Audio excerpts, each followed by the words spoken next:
So, how did you make it into the first row? Well, first of all, you never think about making it into the first row, as you say. What I always loved doing is I love doing great work. Creativity always kind of drove my passion and my desires. And I focused on the work. I didn't try and become well known. I tried to do great work. And we always said, let the work do the talking. So I think if you focus on doing great things, then, you know, great things will follow.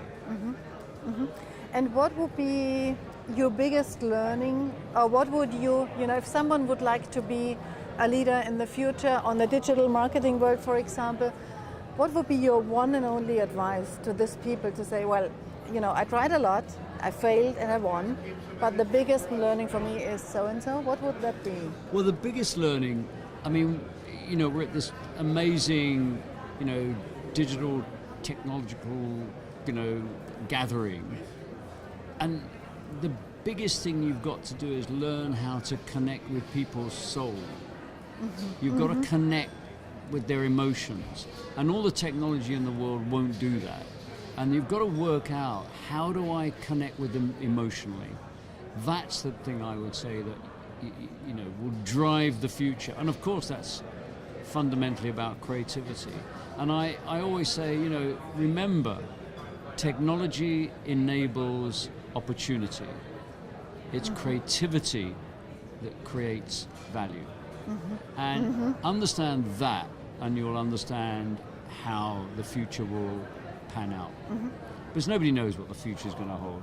But I guarantee you one thing, it is going to be more creative. Is that a promise? That's a promise. Super, that's what I'm looking for. And again, more colorful. So we are here on the couch, on the couch for gender equality. dmexco is making a big thing out of it, which I of course like as the founder of the Women Speaker Foundation, because we truly believe we have to have more women in public awareness.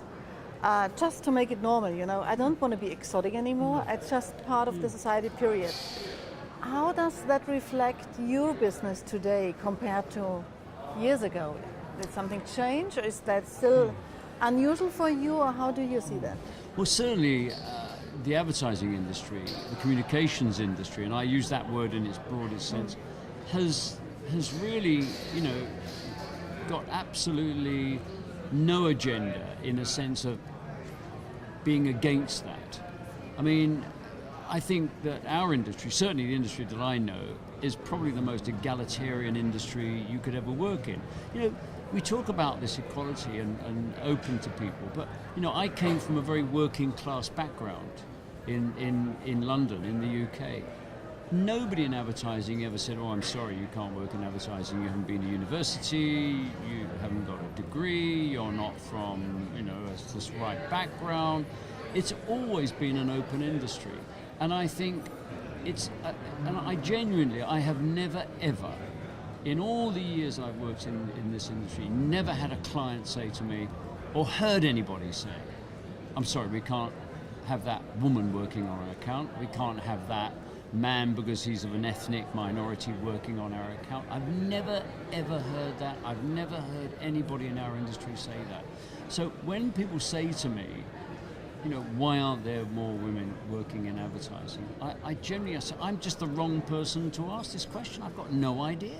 I mean, I've worked with some of the most wonderful women in our industry, hugely successful, inspiring, fabulous, wonderful to work with. And one thing I would make a point about, if you're on the creative side, and we generally work in pairs, you know, art director and writer, the point about working in a pair is that you have people with a different point of view. Exactly. So, you know, you work with an art director and a writer. Now, an art director thinks visually, a writer thinks structurally, because they're writing. And that is a brilliant clash. Yeah. And then if you have that as a male and a female, you have another kind of clash that creates a spark of creativity. So far from it being something, oh, we ought to do, it is something that is positive. You know, it makes what you do better. So I find it a very, very odd question in a way, because I look at it and I go, well, I've got no idea why not. You know, and nobody, as I say, you know, when we started BBH in '82, our first client was Audi Cars, and I said to the then marketing director, because we were a new agency, I've hired a writer to work with me. Her name is Barbara Noakes. He said, John, that's fantastic. I really think that's great. I mean, that was 1982. He was saying a woman working on the Audi account is great. So where's the problem? I think, you know, and I'm going to throw it back. Women have got to do more to say, yeah, we're going to come in and do it. Yeah. Yeah. Nobody stopped them. I never did. Say yes, that's my big thing. Say yes and don't even hesitate. Yeah. Nobody's there to stop you. We want genuinely talented, smart, nice, bright people. And I don't care if they've got, you know, long hair, short hair, you know, breasts or no breasts or wear skirts or I don't care. I really don't care. I want the best people. Now